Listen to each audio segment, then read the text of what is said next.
29 dan 30 pada pagi hari ini. Kita akan lihat bersama pada pasal yang ke-29, pada ayat yang ke-6 dan ayatnya yang ke-7.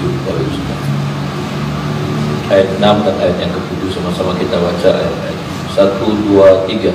Lalu Akhis memanggil Daud dan berkata kepadanya, "Demi Tuhan yang hidup, engkau ini orang jujur dan aku memandang baik. Jika engkau keluar masuk bersama-sama dengan aku dalam tentara, sebab aku tidak mendapati sesuatu kejahatan padamu sejak saat engkau datang kepadaku sampai hari ini. Tetapi engkau ini tidak disukai oleh raja-raja kota. Sebab itu pulanglah, pergilah dengan selamat dan jangan lakukan apa yang jahat di mata raja-raja kota orang Filistin." Puji Tuhan, Bapak Ibu Saudara, kita melihat dalam pasal ke-29 bagaimana sesuatu yang mengejutkan terjadi, ya, sesuatu yang tidak disangka-sangka oleh Daud terjadi. Bagaimana kemudian terjadi sebuah demonstrasi protes besar, Saudara, dari raja-raja kota orang Filistin. Mereka tidak suka, mereka tidak setuju kalau Daud bergabung dengan tentara mereka, dengan pasukan mereka untuk berperang melawan Yehuda. Itulah sebabnya kemudian di tengah-tengah situasi yang tidak menguntungkan, saudaraku, Akhis akhirnya memutuskan untuk memanggil Daud dan bilang sama Daud, Daud suruh pulang, saudara. Daud suruh meninggalkan Filistin. Saudara, saya melihat di sini tangan Tuhan bekerja. Ya, di tengah-tengah situasi saya percaya bahwa Roma 8:28 itu berlaku untuk setiap kehidupan kita. Ada amin, saudara, bahwa Allah turut bekerja dalam segala hal untuk mendatangkan kebaikan buat kita. Ada amin, saudaraku. Bahwa di sini juga saya melihat ini bukan, kadang-kala kita melihat segala sesuatunya dari kacamata kita. Kita melihat ketika keadaan ini terjadi, maka kita hanya menilainya orang-orang nggak suka sama kita. Ya, kalau kita alami keadaan seperti ini mungkin, maka seringkali pusat perhatian kita, seringkali cara kita menilai bahwa kita cuma bilang orang-orang nggak suka, orang-orang cemburu sama saya, orang-orang sentimen sama saya, orang-orang memusuhi saya. Tapi saya mau bilang, saudara, seperti saya katakan tadi, bahwa Roma 8 ayat 28 itu berlaku buat saya dan saudara, bahwa dalam segala sesuatu yang terjadi dalam hidup kita atas izin Tuhan. Ada amin, saudaraku, bahwa Allah turut bekerja di dalam, Allah ada di dalamnya. Allah apa ya? Ada skenario Allah di dalam semua yang terjadi dalam hidup kita, termasuk hidup saya dan hidup saudara. Saya cuma melihat bagaimana Allah mau mengeluarkan Daud dari Filistin. Allah nggak suka, Tuhan nggak suka melihat Daud ada dalam kenyamanan. Tuhan nggak mau Daud ada dalam kenyamanan. Kenapa? Karena dalam kenyamanannya Daud seperti stuck. Ini, saudara, ya.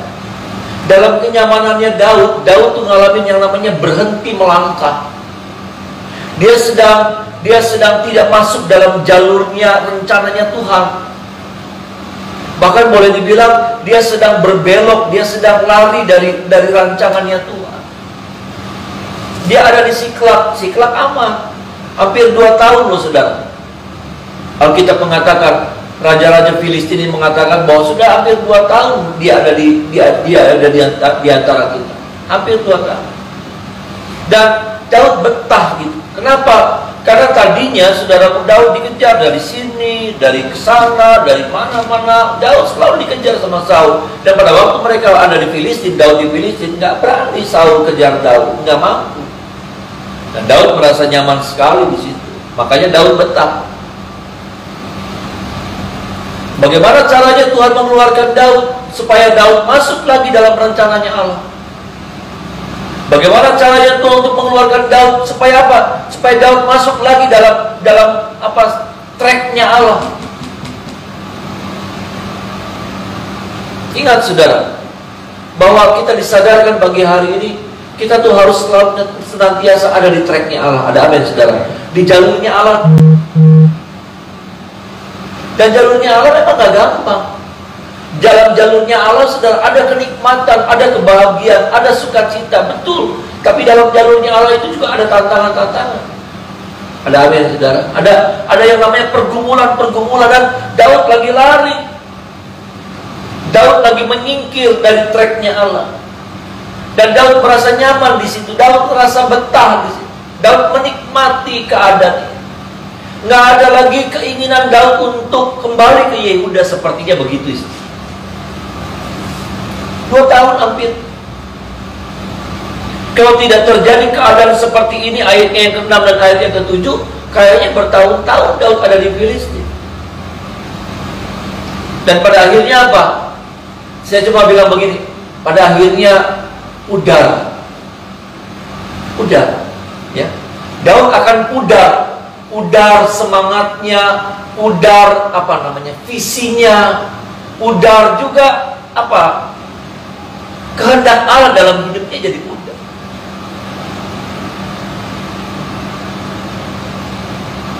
Dia merasa nyaman di Filistin. Dia merasa betah sekali di Filistin. Sama, saudara, kadangkala kita seperti Daud, ya. Tapi berapa banyak kali Tuhan bawa kita masuk lagi dalam rencananya Allah. Ada amin, saudara. Tuhan bawa kita masuk lagi dalam tracknya Allah. Bahkan nggak cukup sampai di sini, saudara. Saya cuma melihatnya mungkin ini dugaan saya. Mungkin ketika Daud diusir, ya saudara, karena dia juga ada di tempat yang khusus, bukan ada di perkampungannya orang Filistin, bukan. Jadi saya berpikirnya begini. Siklak itu ada di daerah pinggirannya Filistin. Jadi kayak daerah khusus gitu, saudara. Saya berpikirnya mungkin, saudara, mungkin Daud bilang, ya sudah diusir, tapi udahlah, tetap aja di situ. Ya, nggak usah gabung sama Filistin, tapi jadi kayak menetap di Siklak. Nanti sudah baca pasal yang ke-30, Bapak Ibu Saudara, pasal 30, Amalek Tuhan izinkan masuk serang, saudara, serang Yehuda, serang kemudian Filistin, serang juga Siklak. Siklak diserang, hancur Siklak. Siklak dibakar. Bayangkan, terjadi bencana buat Daud. Nanti kalau sudah baca pasal yang ke-30, mengerikan, saudara. Ya, perempuan-perempuan, laki-laki, semua anak-anak ditawan, saudara. Mereka yang tidak ikut pada waktu Daud maju mau berperang, saudaraku, mereka ada tinggal di Siklak, mereka semua ditawan. Bahkan dua istri Daud ditawan, menjadi tawanan, jadi sandera. Kota Siklak dibakar.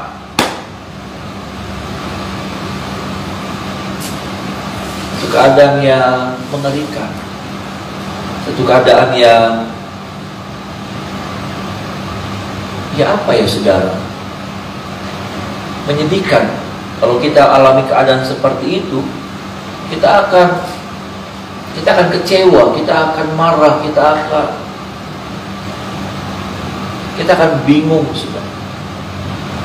Bahkan tidak cukup sampai di situ, saudaraku, ya. Dikatakan ayat yang keempat dalam pasal yang ke-30, lalu menangislah Daud dan rakyat yang bersama-sama dengan dia itu dengan nyaring, sampai mereka tidak kuat lagi menangis. Bayangkan, sebuah kesedihan yang teramat sangat.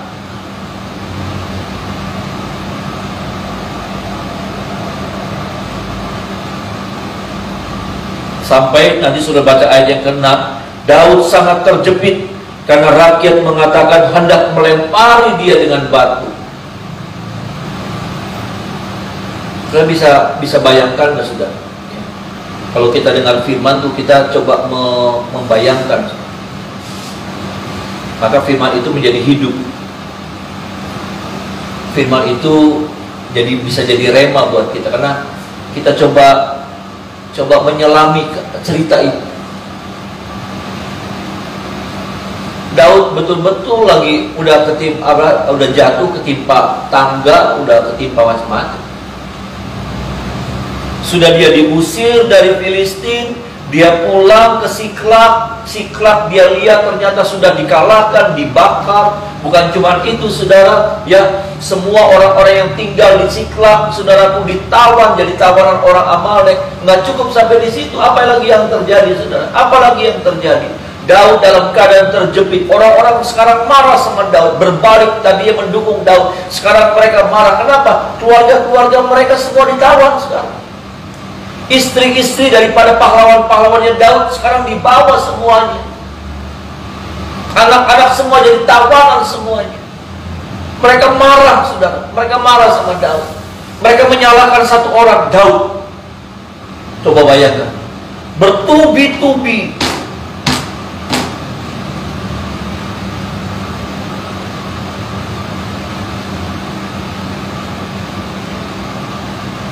Saya boleh bilang, saudara, tahun ini jadi tahun yang paling berat buat saya, kayak bertubi-tubi dari awal tahun, saudara. Saya perhatikan dari awal tahun terus sampai bulan ini. Bulan apa? Bulan Juli.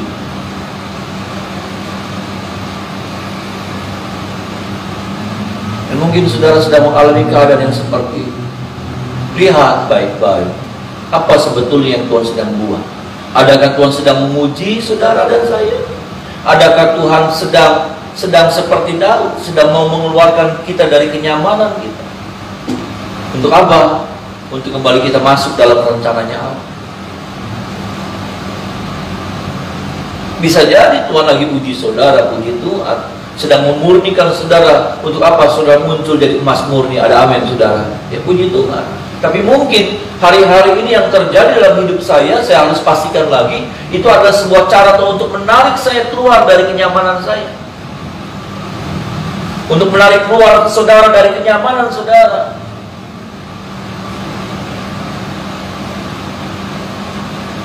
Saudara sudah nyaman dengan hidup seperti itu, saudara sudah nyaman dengan keadaan seperti itu. Tuhan izinkan terjadi masalah, terjadi musibah, terjadi segala macam yang tidak menyenangkan dalam hidup saudara. Untuk apa? Untuk mengeluarkan saudara. Kenapa? Karena Daud sekarang lagi ada di luar rencananya Allah.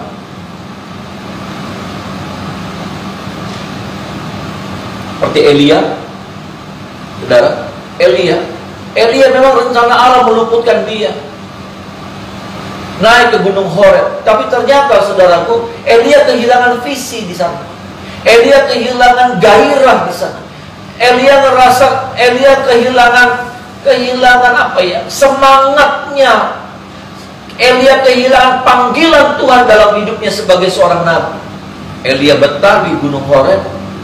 Elia nggak mau turun. Bahkan ketika dia kehilangan hadirat Tuhan di sana, Elia merasa nyaman. Sama Daud juga. Daud juga sebetulnya kehilangan hadirat Tuhan. Kenapa? Sekarang hidupnya yang beberapa hari lalu saya katakan, hidupnya dari bohong ke bohong, dusta ke dusta. Dia bilang, saya maju berperang melawan orang-orang Yehuda. Padahal enggak. Dia hidup dalam kebohongan, terus kebohongan demi kebohongan tiap hari. Karena kan dia kan harus tunjukin bahwa dia maju berperang. Tapi ternyata yang dia perang itu, saudaraku, bukan orang-orang Yehuda. Dan nggak mungkin dia perang orang Yehuda. Dia sendiri orang Yehuda. Dia sendiri orang Israel, saudara. Nggak mungkin dia berperang melawan orang Israel. Walaupun dia dikejar-kejar sama orang Israel. Taruhlah 3 bulan sekali dia. Taruhlah 3 bulan sekali dia harus maju, pura-pura maju gitu, berperang. Berarti bagi aja, kalau bicara 2 tahun, bagi 3 bulan, ya berarti udah hampir 8 kali. 8 kali terus dia bohong, terus dia bohong.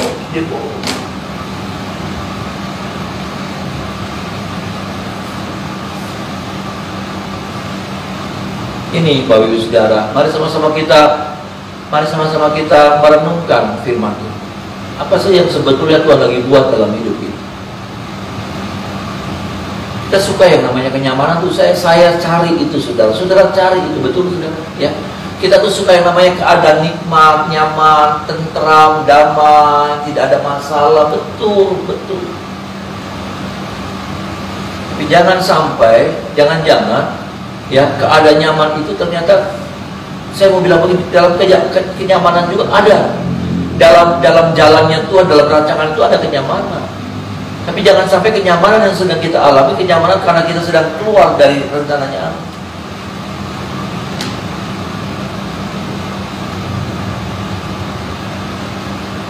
Sedang menghindar, melarikan diri.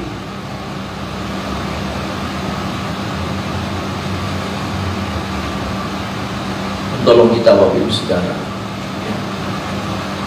Tuhan tolong kita supaya dalam keadaan apapun juga, ya, kalau hari-hari ini keadaan peristiwa yang tidak menyenangkan terjadi dalam hidup kita, itu karena Tuhan sedang mengeluarkan kita dari kenyamanan. Kita meresponi panggilan Tuhan itu. Karena ketika kita ada dalam kenyamanan, maka kita akan terus keluar dari rencana Allah. Rencana Allah, jalan-jalannya Allah memang bukan sesuatu yang gampang. Di dalamnya ada pergumulan, di dalamnya ada masalah, tapi Dia membawa kita kepada rencana yang sempurna. Ada amin saudara. Dia sedang membawa kita masuk dalam rencana yang sempurna. Perjalanan hidup kekristenan itu adalah perjalanan hidup ada dalam rencananya Allah. Kekristenan itu. Kekristenan itu apa? Meninggalkan jalan yang lama. Jalan yang lama itu apa? Jalan menurut pikiran sendiri. Jalan yang lama itu apa? Jalan di mana itu kehendak kita sendiri. Dan kita mulai meninggalkan jalan itu, keinginan kita, kehendak kita, dan kita mulai belajar untuk masuk dalam rencananya Allah, jalannya Allah. Apa itu jalannya Allah? Jalan di mana Allah mau kita ada di dalamnya. Di mana kehendak-kehendak Allah itu kita temukan dan kita belajar menghidupi dalam hidup ini. Itulah kehendak Allah, itulah jalannya Allah. Tidak gampang, saudara. Kekristenan itu bukan cuma tentang ibadah. Saudara berpikir kekristenan cuma ibadah? Ibadah tiap pagi, doa pagi lagi, besok doa pagi lagi, besok doa pagi lagi. Nanti kalau sudah hari Sabtu, besok ada ibadah, kita datang di ibadah. Ibadah 1, ibadah 2, ibadah 3, puji Tuhan, bagus. Dan saudara berpikir, oh sudah, saya sudah memenuhi panggilan Allah dalam hidup saya. Bukan, belum. Kenapa? Karena sesungguhnya esensi daripada panggilan saudara sebagai anak Tuhan itu hidup di dalam jalannya Allah. Bisa bilang amin, saudaraku. Hidup di dalam jalannya Allah. Kapan? Sampai kapan? Sampai seterusnya, sampai kita mati.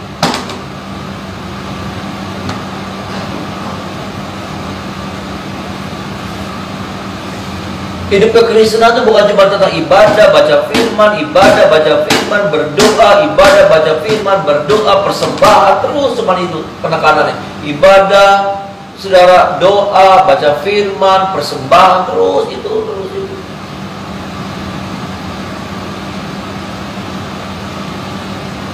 Ini yang namanya apa? Ini yang namanya iman tanpa perbuatan mati. Kenapa?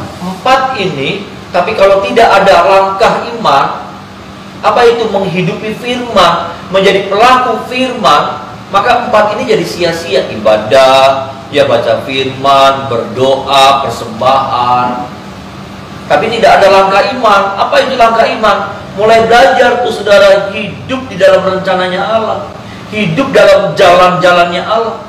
Maka ini dibilang iman tanpa perbuatan hakikatnya adalah mati.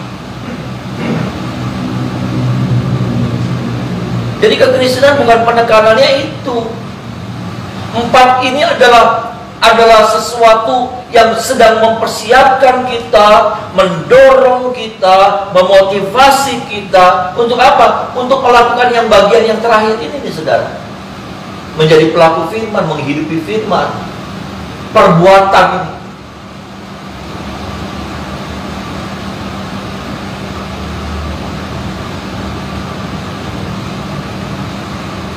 Ini Bapak Ibu Saudara. Seperti pagi hari ini kita dilengkapi, kita diingatkan, kita ditegur, kita disadarkan. Seperti kita dicolek sama Tuhan, sama firman, supaya kita diingatkan ada di mana langkah kita hari-hari, ada di mana posisi kita hari.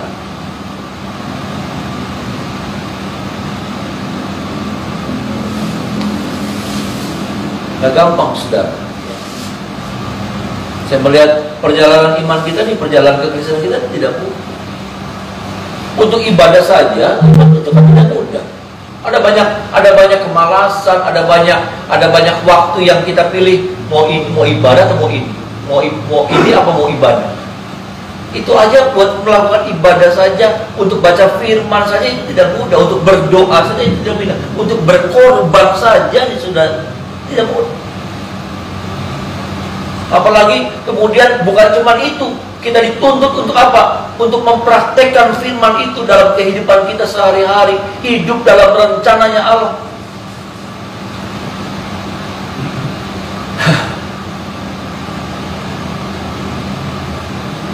Saya tidak membuat sulit kekristenan, saya tidak berusaha untuk membuat sulit. Kalau itu mudah buat saya, ya saya akan sampaikan sesuatu yang mudah. Tapi buat saya, setelah saya mendalami firman, saya melayani Tuhan berpuluh-puluh tahun, saudara, kekristenan nggak seperti itu.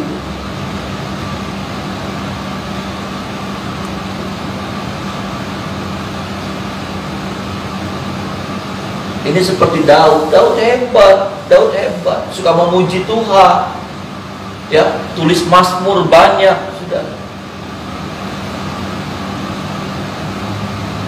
Tapi waktu dia ada di Siklag, hampir-hampir dia nggak buat mazmur. Mungkin saya salah ya, saudara, mungkin saya salah. Waktu dia ada di Siklag, saudaraku, dia nggak buat mazmur. Jadi hilang gairah dia sama Tuhan, jadi hilang semua. Kenapa? Nyaman dia, capek. Memang hidup ini melelahkan loh, saudara. Dan waktu kita harus melanjutkan perjalanan kayak orang nih, saudara, lari ya saudara, atau jalan jauh gitu ya, jalan naik gunung. Yang misalnya saya nggak pernah naik gunung, lalu kemudian kita liren, kita bawa makanan, kita bawa minuman enak, kita minum, kita makan, lalu kemudian aduh enak pisan. Jadi masalahnya itu, saudara, yang jadi masalah waktu kita harus bangkit lagi tuh, waktu kita mesti melanjutkan perjalanan itu, saudara. Liren nggak apa-apa, Tuhan suka, Tuhan izinkan kita liren, ya kita istirahat ya saudara. Tapi memang gak gampang waktu apa? Waktu kita sudah harus melanjutkan perjalanan kita, mesti beres-beres makanan, perut sudah kenyang, ya saudara, ya perut sudah kenyang, sudah gak haus lagi. Tapi kemudian kita harus beres-beres, bangkit lagi. Nah itu sudah. Makanya ada istilah I hate Monday. Ya, kenapa? Karena sebelum Monday itu ada Sunday, hari libur. Makanya orang benci hari Senin. Kenapa? Aduh, udah enak hari Minggu. Aduh, liren. Senin mesti kerja lagi. Makanya ada istilah I hate Monday. Benci sama yang namanya hari Senin tuh. Aduh, mesti kerja lagi, mesti masuk lagi dalam kesibukan, dalam rutinitas sehari-hari.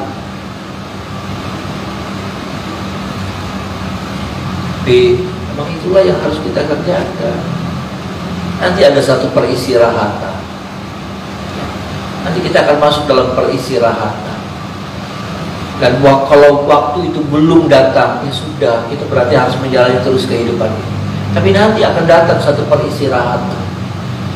Peristirahatan yang damai bersama dengan Tuhan. Saya sudah ada, ya, keluarga kita, jemaat-jemaat, saya lihat yang sudah mendahului kita, mereka boleh beristirahat, kata firman Tuhan. Ada amin, saudara. Seperti Wahyu 14 ayat yang ke-13, mereka beristirahat dari jerih lelah mereka. Nanti ada satu saat saya akan berhenti dari jerih lelah saya akan istirahat. Capek, saudara, ya. Menjalani hidup capek.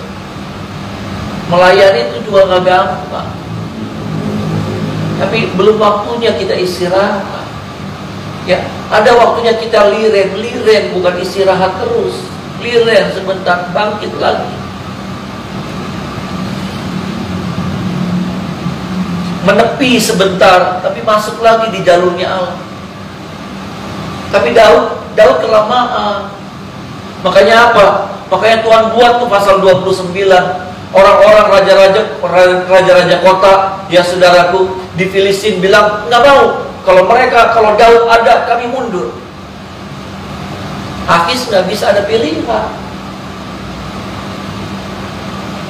Akhirnya dia panggil Daud. Daud disuruh pulang, udah kamu pulang aja. Saya sih cocok sama kamu. Saya sih senang sama kamu. Saya tahu kamu, saya percaya sama kamu. Tapi raja-raja kota Filistin yang lainnya nggak suka Daud. Kamu pulang. Daud kaget. Belum cukup sampai di situ, waktu dia dalam perjalanan ke Siklag, saudara, dia lagi pikir, ya mungkin saudara dia pikir, udahlah, ya udah dirembe dulu di Siklag, ya 1-2 tahun lagi sih nggak apa-apa. Nggak tahunya saudaraku, dia lihat, waktu dia lihat dari kejauhan, ada asap ya. Ada asap. Dia sudah nggak enak hati nih saudara. Dia mulai curiga, bisa jadi jangan-jangan Siklag sudah terjadi sesuatu. Dan betul saudara, ketakutannya, kekhawatirannya terwujud, terjadi saudara. Dan lihat, dia mendekati Siklag dan ternyata Siklag sudah dibakar. Dia cari orang-orang di Siklag, keluarganya nggak ada.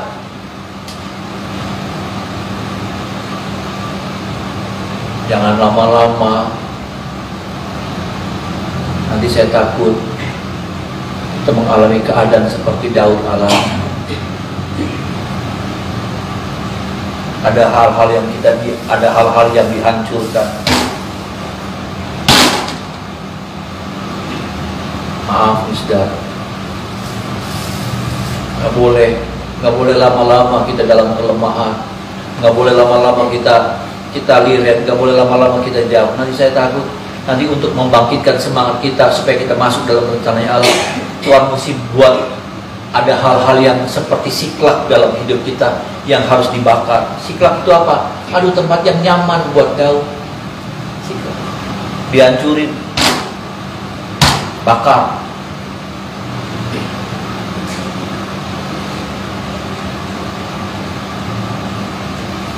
Tolong kita ya saudara, tolong kita supaya memampukan saya dan saudara. Tuhan bicara kepada kita pribadi lepas pribadi pagi hari ini.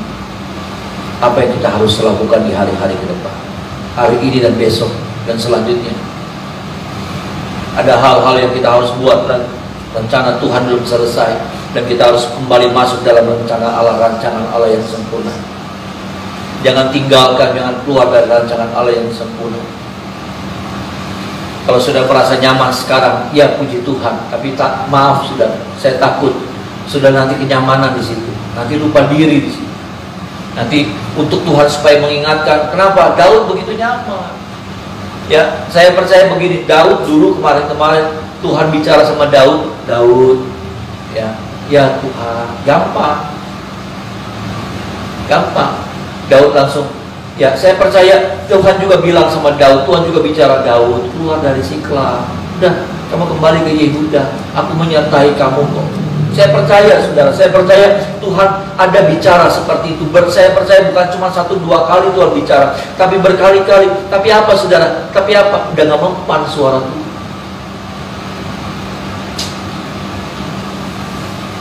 Saya nggak percaya kalau Tuhan gak bicara sama Daud. Saya nggak percaya. Tuhan pasti sudah bicara sama Daud. Tapi apa? Daud gak dengar sekarang.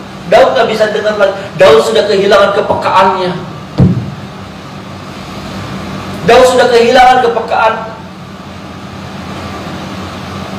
Daud terus bertahan sampai pada akhirnya, karena Tuhan sudah nggak bisa bicara sama Daud, karena Tuhan sudah nggak bisa kasih pesan sama Daud. Lewat apapun Tuhan udah nggak bisa kasih pesan. Pada akhirnya apa?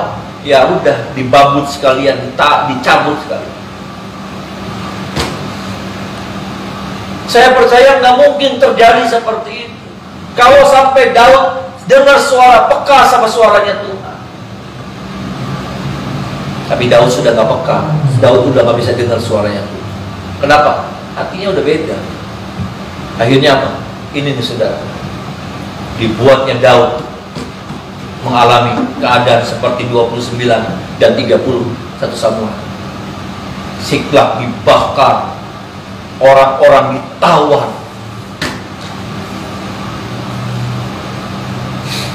Nah, pasti ada rencana Tuhan buat kau. Tapi saya mau bilang, yuk saudara, sebelum semuanya itu terjadi, kita sudah belajar dengar-dengaran sama Tuhan. Ada amin saudara. Kita sudah belajar peka sama suara. Jangan sampai kita tunggu keadaan seperti itu saudara terjadi dalam hidup kita. Dihancurin dulu, baru kita nangis sama Tuhan. Ini firman buat kita, termasuk buat saya, supaya kita tetap masuk dalam rencananya Tuhan.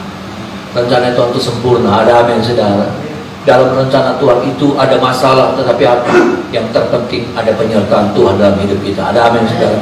Sehingga apa, waktu kita menghadapi masalah, kita dimampukan oleh Tuhan. Ada amin. Bahkan kadang-kala waktu kita nggak mampu menghadapi masalah, firman Tuhan berlaku, Tuhan berperang ganti kita. Ada amin saudara. Tuhan berperang ganti. Itu rencananya Allah. Tolong kita, mari kita menyembah.